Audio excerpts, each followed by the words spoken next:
MK,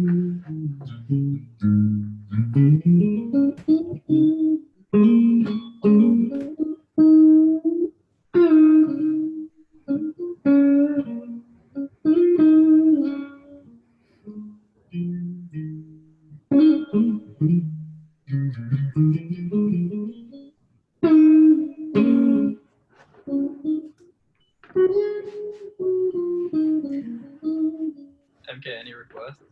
Ooh. I basically only know John Mayer songs. I was just gonna say, I'm feeling a John Mayer vibe today. So, what do you got? Let's hear a John Mayer classic.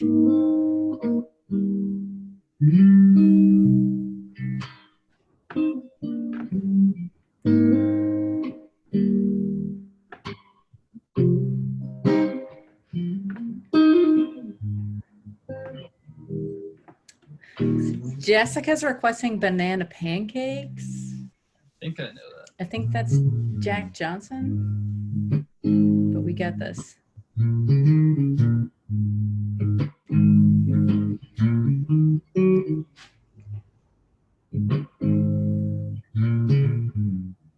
Oh yeah. That's like kind of it, right? Yeah, yeah, you're right in that zone. Or it's the Alex like Farkas, adaptation of it. Maybe it's like blueberry pancakes, not necessarily Blueberry banana. Pancakes, yeah. Maybe even. Jack Johnson is on and asked you to sing one of his songs. Jack Johnson? That is Jack Johnson, right? It is, yeah. I don't think I know anymore. Let's switch over to. Let's see. We got some acoustic love here as well too. Okay.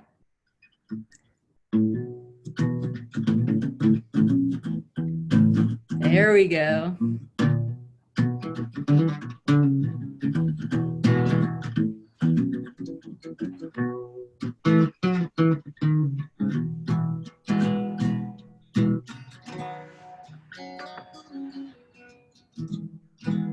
That's a little Jack Johnson. A little Jack Johnson. We got this. No. I like it. I like it.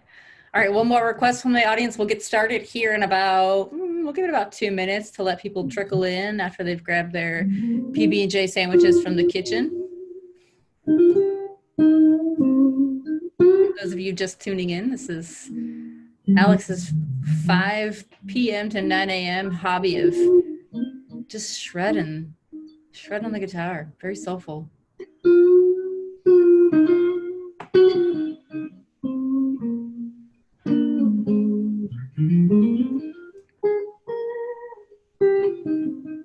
Just one of my many 5 to 9s.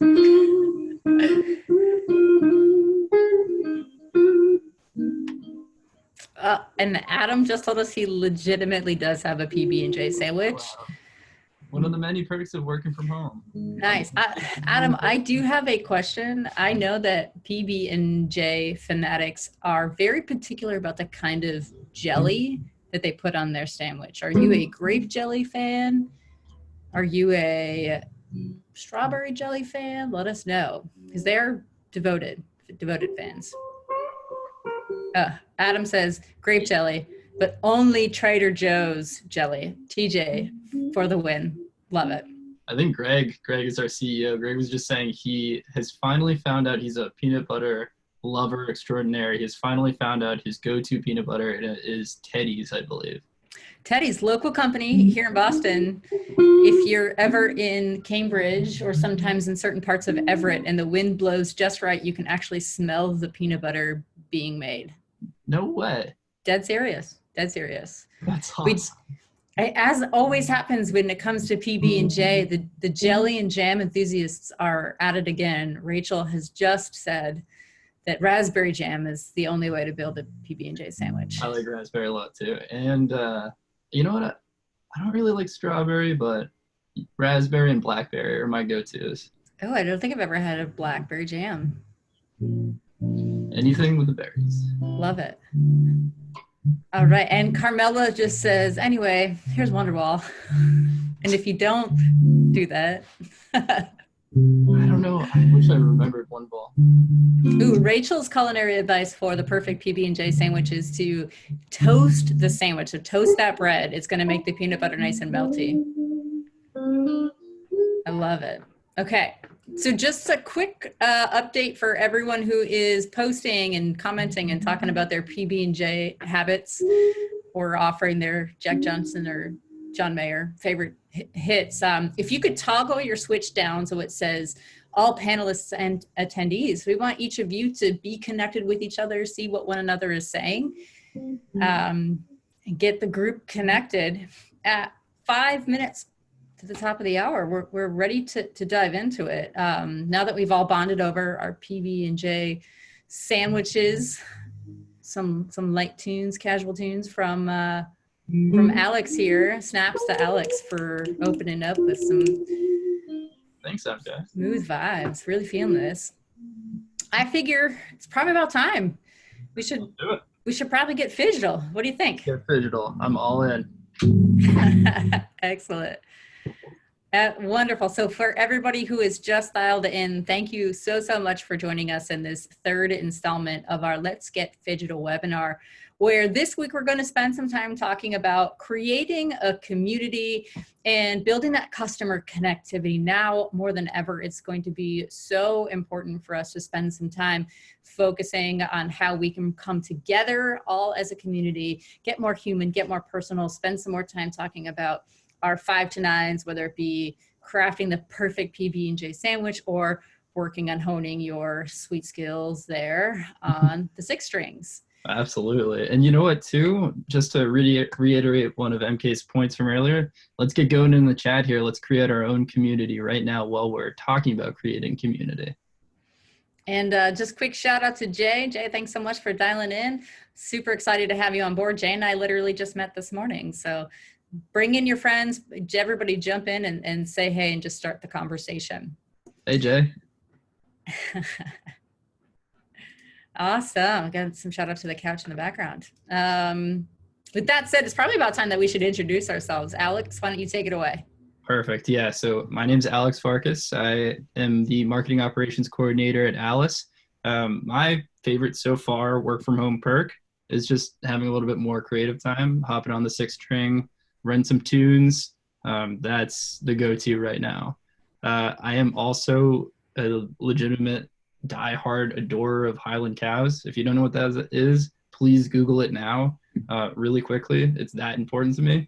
And then come right back, of course, but they're the big hairy cows. And I am a huge fan of skiing as well. I am super sad that the season's pretty much over, but next year we'll get out there. Yes, and I can attest to Alex's affinity for Highland cows. We have Highland cows all over our desk space when we are normally in the office. It's very nice to see all these cute little cows. One of them in particular is named Bruce, so we miss Bruce. Shout out to Bruce, who's left alone to hold down the fort in our office while we are all working from home. Shout out to Bruce. My name is MK Getler. I am the Director of Customer Marketing here at Alice. And with some of the free time back into my day, not having to commute, my favorite new work from home perk is actually getting to cook with my partner, spending some time working on new recipes and perfecting her culinary craft. I am a dog parent, so over my shoulder, you will be able to see I have a pup just hanging out, just dialed in for the fun. And then whenever we can be outdoors, we are at the beach and just wandering around trying to collect little shells or take in the scenery and fresh air from there.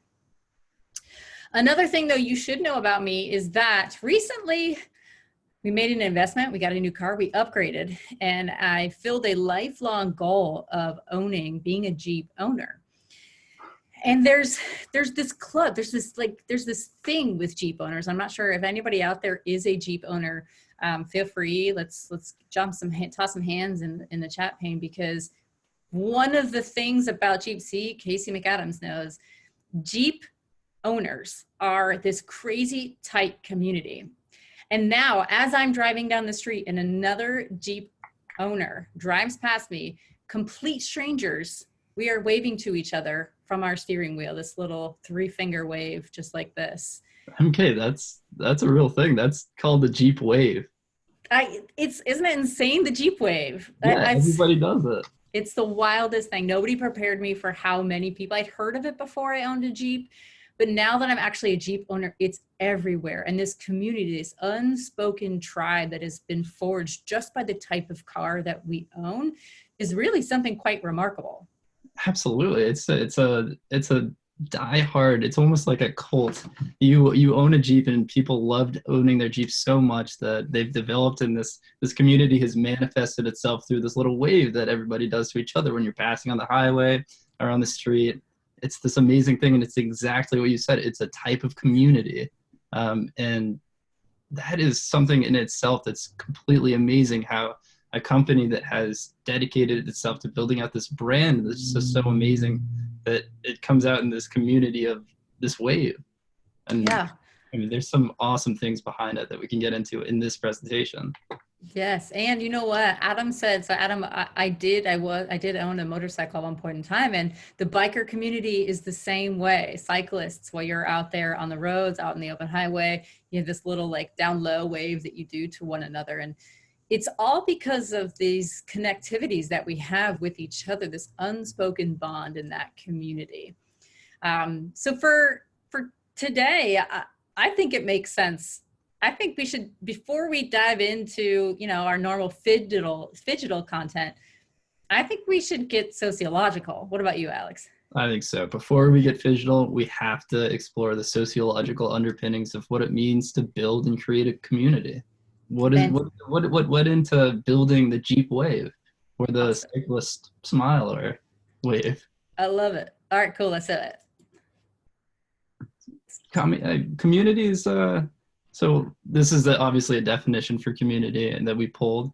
It's something that's pretty hard to define. Community is pretty much an elusive term in a lot of different senses. But the main thing that we want to cover here is that a community at its core is a group of people who are near each other physically, but it's not always physical. It could be cyber geography as well. So you could have a community that's on an online space, like a Reddit subreddit, like a forum, a place where there's shared ideology. But also with the Jeep Wave, it could be a community of people who have a like and shared commonality, like owning a Jeep. But really, the top three things for us about building a community and what is required to build a community, and the three things that coalesce together to build a community are social structure, sense of belonging, and geographical and cyber geographical based activities as well. Social structure, in my eyes, in MK, you can certainly touch on this too. Social structure is really about social equity.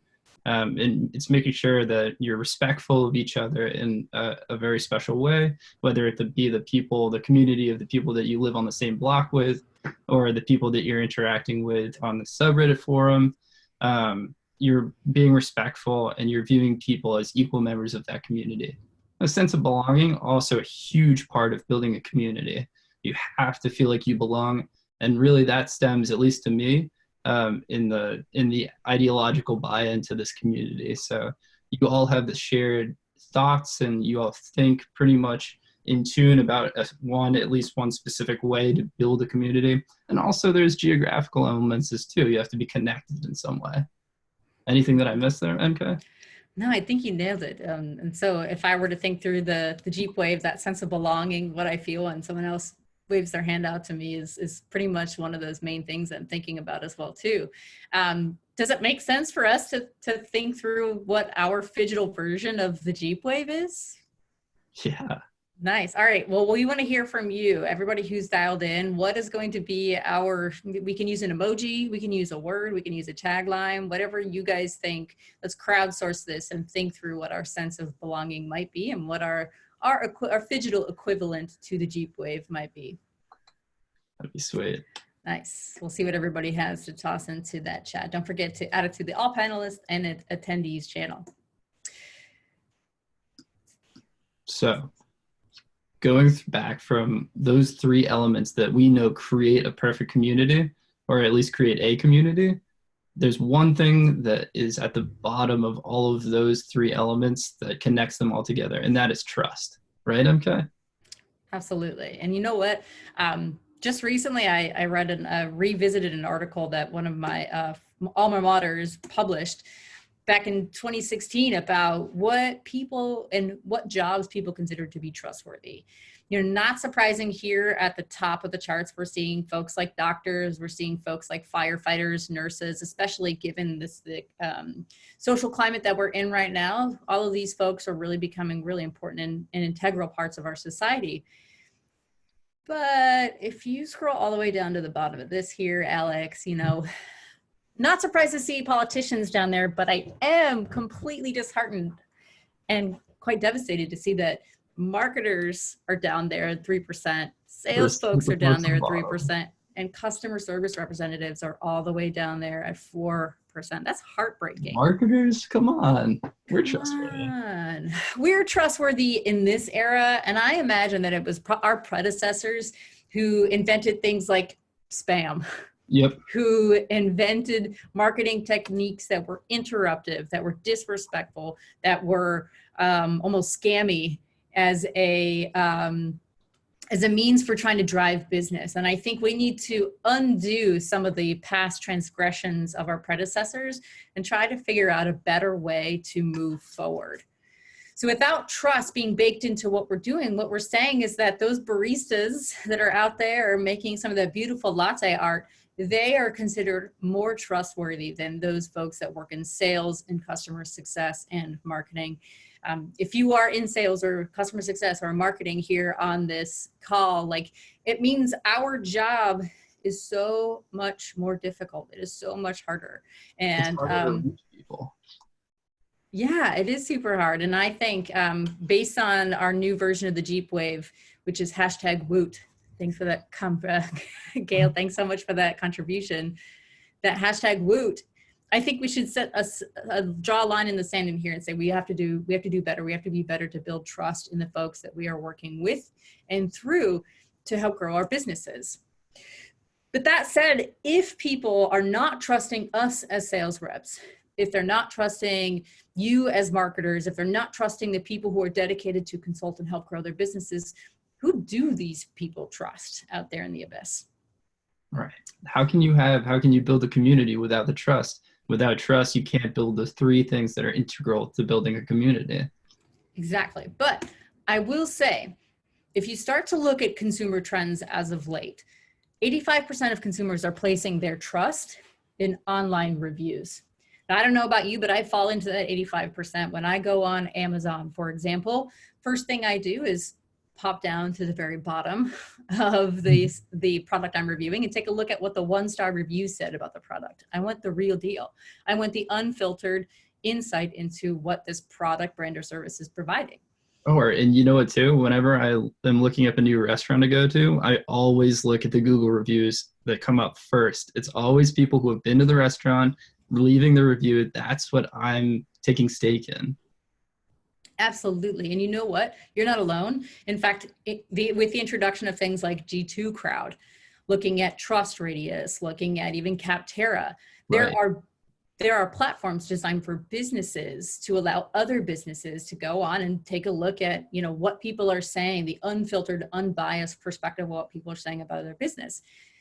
This is starting to be a really important trend, so much so that the voice of the customer is becoming a variable that Google is now weighting in their search engine placement results.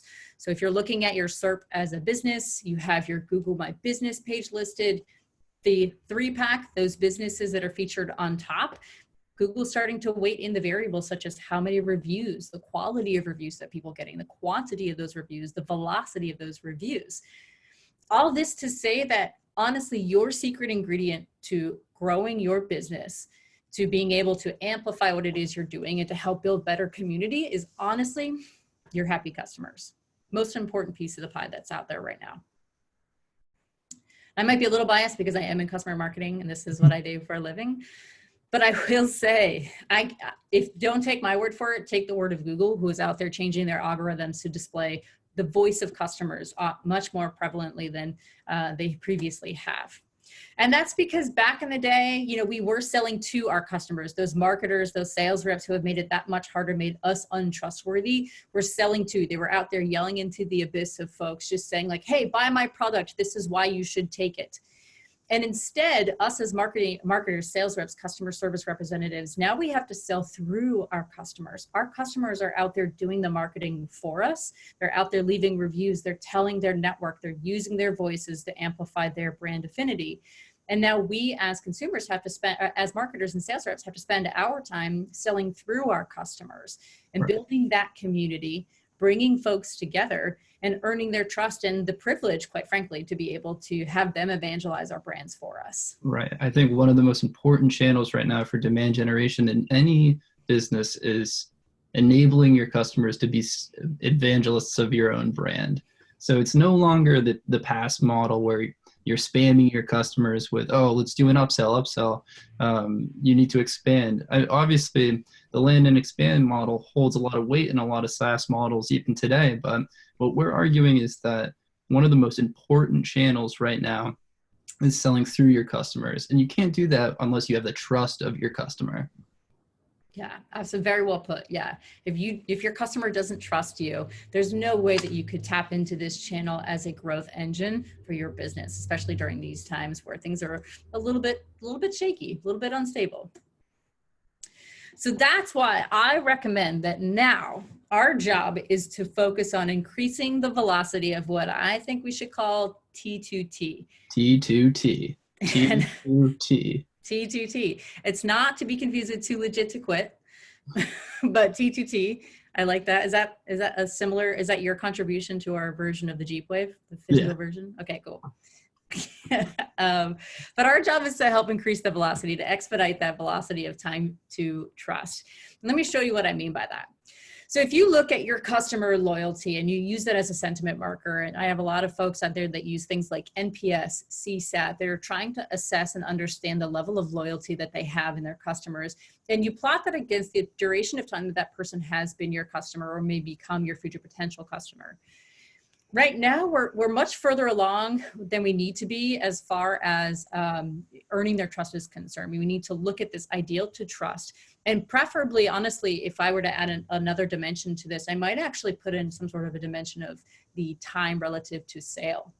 Our sales reps, our marketing team, what we need to do is think through how can we expedite that time to trust and bring it all the way back as early as possible, earning that first touch point.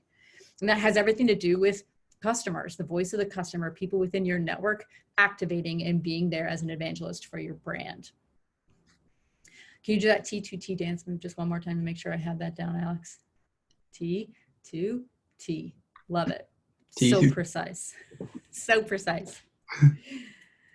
But I think you put it best, Alex, actually, the other day when we were brainstorming the content for this. So please just let me revel and bask in the amazingness that is your thought leadership.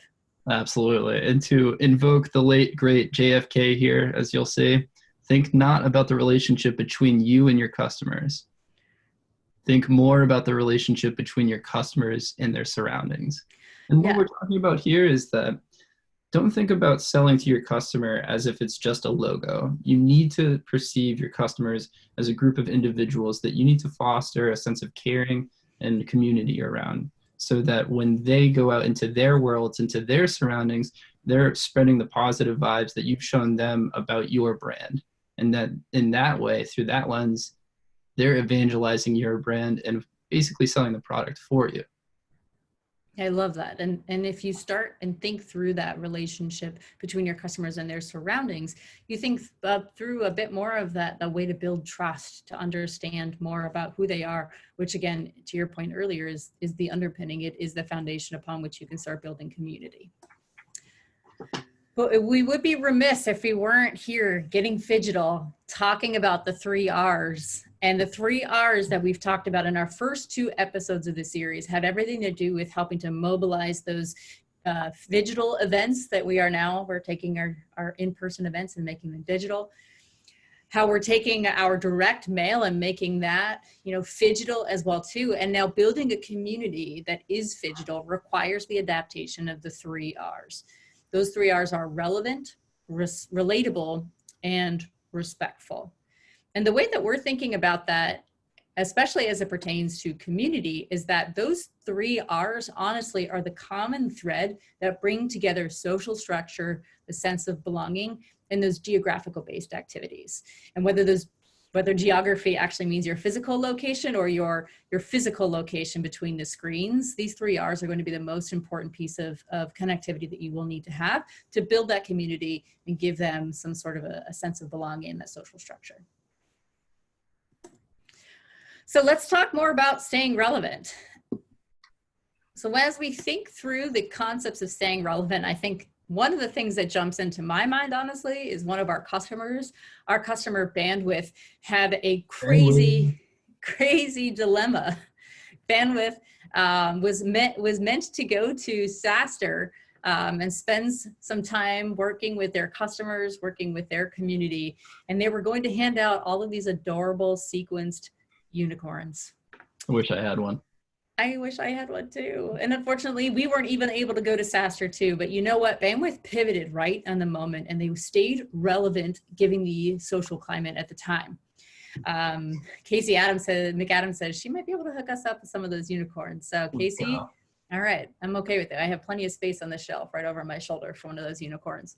But what they did was they took these hundreds and hundreds of unicorns and they made lemonade out of the lemons, and told folks instead to just text them. Let's meet you where you are. Let's stay relevant, and let's allow you to join us for a call from the comfort of your own office. Whether that office is now your home office or your physical office, Bandwidth did such a great job of being able to stay on top of the changing times and provide people with a direction and a voice of reason during this like crazy time.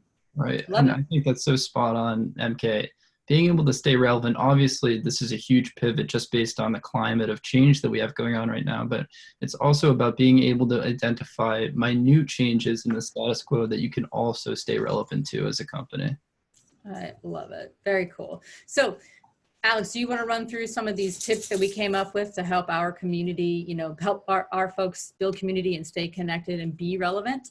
Absolutely. So being relevant is always something that we're trying to emulate at Alice. So first off, please keep your eyes peeled for moments and to connect with all of your customers and delight that person that you're going to be spending time with. So whether that is in the background of a call that you're on with a customer, whether there's a significant other in the background or kids, bring that up and make sure that they're okay, especially in this time of great concern. Make sure that you're caring and being empathetic about what's going on in that person's life that you have access to just because you're on this call with this person. Secondly, to be able to stay relevant, just listen to what these people are talking about, your customers or your prospects, especially your customers, and to recall moments of delight that person is describing to you and resurface that back up because you care about that person and you are actively listening to what they have to say. Make sure that they know that. Nice. I love that. I think that's really important. I think also spending the time to recognize that we're all in this together is also really important. So stay relevant. And I think your advice is spot on. As we think through the second R, which is respectful, one of the things that people often talk about when they talk about Alice is the fact that, most companies focus on your 9 to 5. They focus on your job title, the department you work in, how you spend your 9 to 5.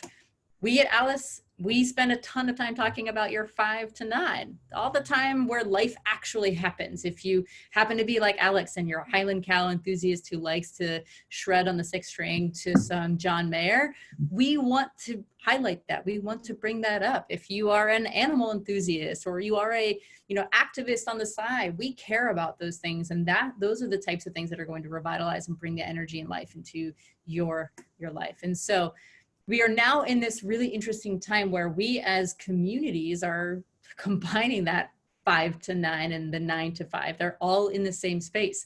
If any of you were listening, my dog just jumped up in the middle of our conversation and felt like she needed to contribute. So with all of that combined, there's a lot that we can do to get out ahead of this, build a community that also has respect baked into it.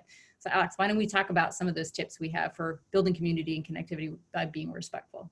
Sure, always be respectful. Always celebrate another person's 5 to 9 if you know what they're all about, what their passions are. Our passions deserve to be celebrated. So ask about them. Schedules might be different right now. Ask about what's best for them, what's going on in their lives, whether or not they need to move time around. Things are really weird right now. Just be open about it. Ask about them. Be respectful of people's times. We want to respect that they have their 5 to 9, even though the 5 to 9 is becoming the 9 to 5, and all it gets all wishy-washy with everything that's going on right now. Just be vocal. Ask about it. Ask if you need to move it or transition time to another time. And also, please always check in with your customers or whoever you're talking to right now. Lead with empathy. Try and get onto someone's level. You know things about them just in talking to them. Try and put yourself into their shoes and get a feel for what it must be like to be in their position. Even if these things are really small, they do always go a long way. Just asking always makes me feel better. Yeah, I love that approach too. We always have to check in with each other and always have to offer in any small way that we possibly can. One of our core values here at Alice is to give first and give consistently. So because you're here, you're all dialed in. You're now officially an extension of the Alice team, and hashtag Woot. You're in our Jeep Wave. Always You're remember in T2T. T2T. Getting that time to trust. If there's ever anything that you can do, keep your eyes peeled on things like social media. If someone looks like they could use some help brainstorming, or offer your services for brainstorming, the more we come together to build that type of community, the more we build a social structure where we're here and supporting each other, the more respect and trust that will start to just permeate throughout what we're doing day in and day out. Absolutely. Couldn't agree more, MK. Now, the last thing is to stay relatable. And we at Alice have really a ton of fun with being relatable. But I will say, the one thing that is not relatable is when a company sends out this type of an email to their customers. Yes, it is important to stay on top of communicating with your customers, but not every customer deserves to receive an email from you right now. I would encourage you, if you are a corporation who is considering sending an email to their entire database of marketable contacts, please use some filtration on that. Make sure that you are filtering out people who have not been active or haven't given you their email address in the last year. Be relevant, be respectful, and more importantly, be relatable. Sending an email blast out to all of the folks in your database is not relatable. I would definitely agree. I mean, I just want to highlight that operationally speaking, do listen to MK's words. Make sure that you're applying filters that are focusing on specifically people who are active users, daily active users of your product or your organization, and who are vocal members of your community. Those are the people who really want to hear from you about that. Absolutely. And some quick tips to being relatable in this is to first and foremost, just be helpful. To Alex's point, like, your customers do need your help. They do want to hear from you and how you're responding in this time, but make sure that your messaging is on point and it is relatable. Dive in and see where you can be helpful to help your customers navigate this sticky situation. And we at Alice also are all about being personal. And so what we do care about is the person. We do care about that 5 to 9 and treat you as that person, not as a persona. So spend some time thinking through ways in which you, on the receiving end of an email like that, might want to absorb some sort of news, some news. Shout out to Jay, who says he got C19 emails from firms he didn't even know about. That's exactly what we're talking about. Exactly. Not relatable. Thanks so much for that contribution, Jay. One way that we at Alice decided to also be relatable is to activate, mobilize, drive our community, and initiate what we're calling the hashtag handwash challenge. So as you're seeing here, tons of folks are out there on LinkedIn dancing around, having fun, all while driving awareness for hand washing and general sanitation, given the COVID-19 crisis upon us right now, but they're having fun doing it. The other aspect of this too is that they're mobilizing a donation strategy. So for every person that is out here creating a video of them washing their hands, they're nominating 2 more folks to get out there to wash their hands and then make a donation and a charitable contribution to the relief efforts for COVID-19. We encourage you, everyone who is on this one, get out there, follow this hashtag on LinkedIn. But if you want to join us for the fun, mobilizing this Phygital, this T2T crowd that we have on today, join us for the fun. Go to alice.com/handwashchallenge. And we here at Alice are going to match $10 per person for the first 150 people who donate to nonprofits during this time. If I'm not mistaken, the last I saw on our website, we were quickly approaching $15,000 worth of donations already, and this campaign just got started on Monday. So for those of you that have contributed, thank you so much for your generosity.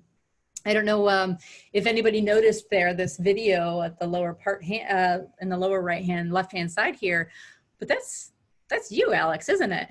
That's me. Wow. That's me. And the song, just so everybody knows who's online right now and hasn't seen it, is Staying Alive. Staying Alive. Look at those dance moves, those T2T dance moves. I thought they looked familiar. So it is your hand washing challenge dance moves. I already kind of came up with it. That was days ago. That's wow. Great. You're so very, very impressive. I appreciate all of that you're doing to move and groove and help mobilize this. So if anybody is out there right now, feel free. You don't even need to be nominated. If you feel as though you're ready to just dive right in and start mobilizing these campaign efforts, please jump in, start the hand washing challenge, and join us to help activate a community, building that trust, building some of that awareness around all of the relief efforts for COVID-19.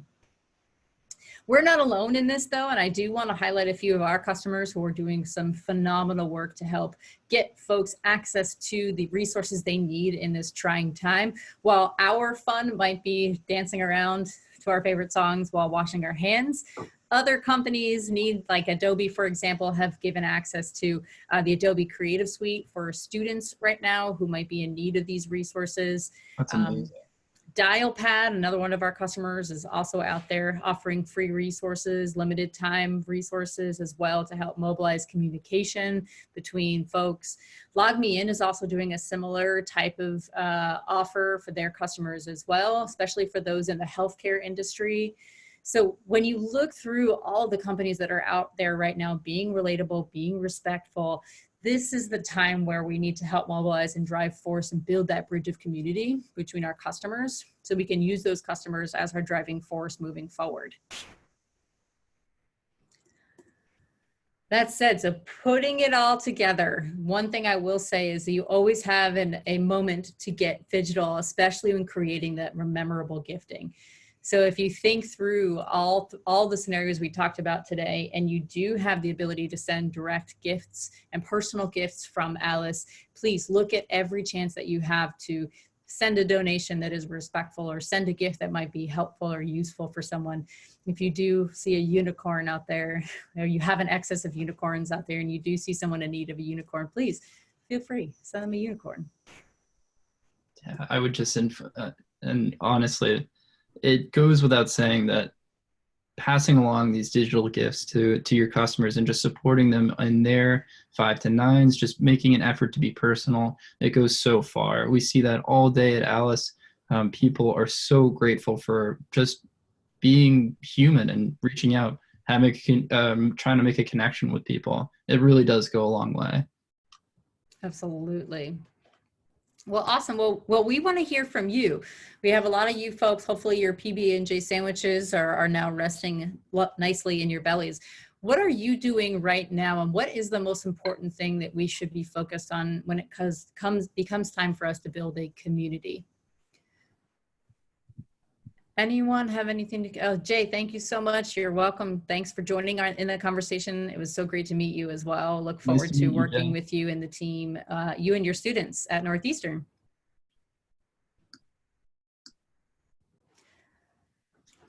For those of you that are dialed in, anybody working on new styles, new format, new ways to create community in their customers?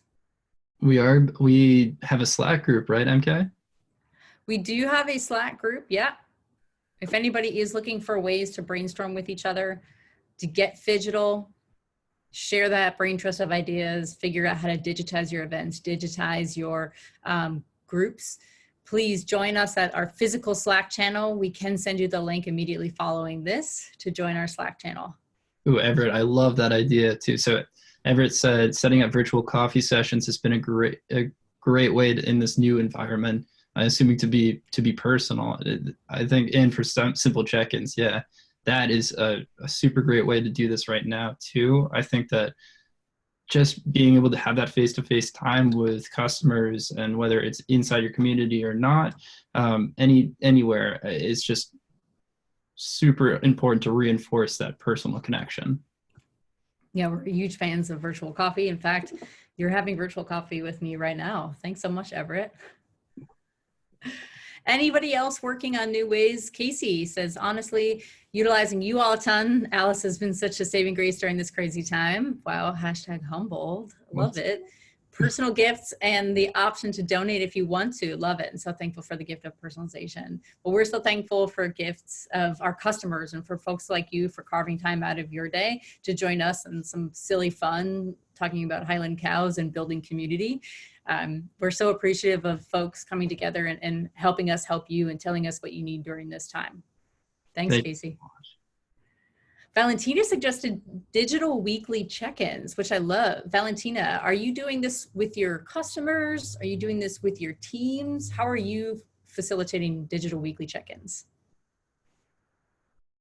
And you can unmute yourself if you'd like to, Valentina. We'd love to hear from you. Hi, everyone. I'm at the supermarket trying to get some chlorine. It's okay. We've all been there. Yes, I've been doing this weekly check-ins actually every day at noon. Today I just dialed in and I didn't do it, but Conductor is doing it every day this week actually. And people are just hopping in and talking about how working from home is affecting their lives. And it's like super helpful to see and to hear from everyone what's happening. So it's been great help for me, especially because it's the first time in my life I'm working from home. So that has helped a lot. And I think that doing that with your customers helps too. Probably do like a weekly check-in, like every Wednesday, and people can hop on and off. I think it's a great tool now that we are all together in this. Yeah, madness. I love that you said that we are all together in this. I think this is the first time I've ever had to work from home for some long periods of time, and I was a little lost as well too. Alex as well too. Yeah. I think we're all kind of trying to learn from and with each other on this. So I like the fact that you're creating and fostering that type of environment where we can learn. For all of the extroverts out there, I do not count myself amongst those extroverts. But for those of you that are true extroverts, I know this is an especially tough time for you too.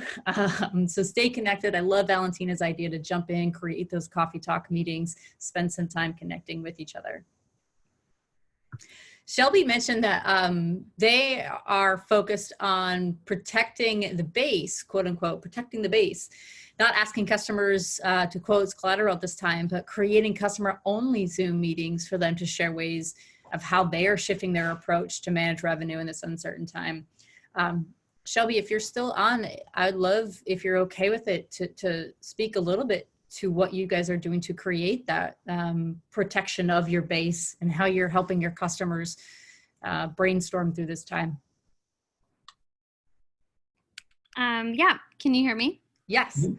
Oh, yeah. Hey guys. Well, so somebody on my field marketing team sent me this webinar yesterday. So thank you guys for hosting. It's super interesting and nice to kind of hear how you guys are approaching this. But yeah, I just think right now, you know, given that there is a lot of uncertainty, especially in our customer base about I work at Clary and how we approach kind of managing revenue. So the feedback that we've gotten from customers is they're asking, how are other customers approaching this time? How are they shifting their goals? Like, where should we be like reallocating resources? So that's really what we've been doing. We launched we're calling it like a tune-up program, where we basically reach out to customers and say, in the next 90 days, what are your challenges?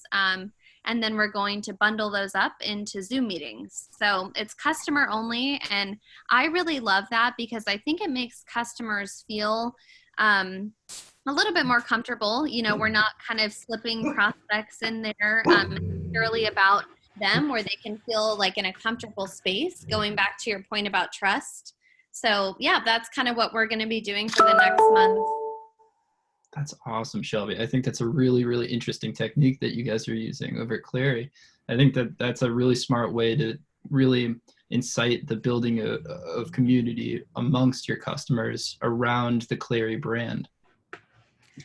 Yeah, I agree. I think creating those safe spaces, creating that community and brain trust is kind of needed right now. Our customers are asking us for the very similar thing as your customers are asking for you at Clary right now. It's like, what are other people doing? And so rather than act as the middle person between what customers or other customers are doing and what customers are asking for help on, why not bring everybody together? Why not have them all help problem solve and be each other's support system during this time? I love how you guys fostered that type of community and that type of brain trust together. Let Very them cool. see who else is in the community. Yeah, who else is Jeep waving out there, but they didn't even know it. Nice. Anyone else working on anything interesting? We have Blake/Nina working on running customer celebration programs out there, especially now. Any customer affinity programs out there? Customer love programs?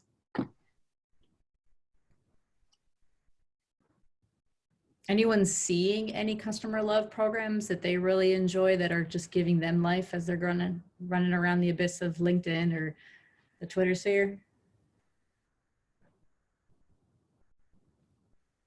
If the answer is no, then I need to get out there and start mobilizing my customer marketing counterparts. We need to start building a better place. Gail says there's no place like Alice. Oh, that's really nice. Thank you, Gail. Thanks. Really appreciate that.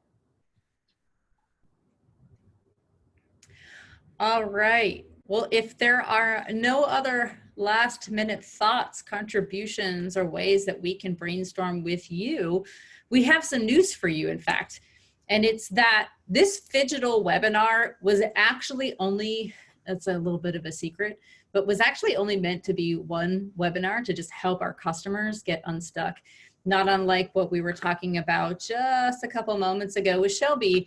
We were responding to the needs of our customers 2 weeks ago when we started the Phygital webinar, and it gained momentum. So with this momentum, we want to make sure that we're very deliberate and we're very thoughtful with the content that we're putting out. And so we're going to spend some time polling you, not unlike how Shelby and Clary are doing. We're going to spend some time bringing in other experts to help you get unstuck in this time. So we are going to spend some time working on season 2 of the Let's Get Phygital series and relaunch with a lot more content. And this time the content will be on demand, so you don't have to be sitting there with your PB&J sandwich to join us. We will follow up with you all on April 8th is going to be when we relaunch and rebrand our new season 2 of Let's Get Phygital.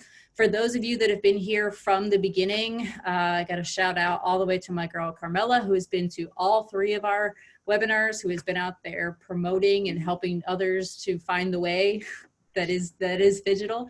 Thank you so much for being part of this quick Phygital series that we've spun up. We continue to keep giving you really good, helpful content. That's part of our mission and vision for season 2. If there's anything that you need help addressing for season 2, especially anything you need right now, like, we're happy to make that content sooner rather than later. We just need some guidance from you about what might be interesting. A couple of things that I heard from today that we have already actually started mobilizing is working from home. So now we've mastered the basics of working from home. We understand some of the small confines of the schedule. Like now, how do you accelerate your working from home life and have better balance and performance? The other thing we're going to start talking about too is using video and Phygitizing video, not just this virtual summit type of a format like this, but how do you create episodic bingeable content that is helpful and educational and is entertaining all at the same time. It's very hard to meet that trifecta. And then from there too, anything that you might have, we also will have best practices on things like how to Phygitize good email outreach, how to Phygitize good, event experiences. But if you need anything addressed, please let us know. We're happy to toss it into season 2. With that said, thank you so much for spending time with us. Shelby, thank you for coming in. Carmela, thank you for spending so much time with us. Everybody, see you on April 8th. April 8th. Let's get Phygital T2T. T2T. Let's go. Bye, guys. Thank you so much, everyone.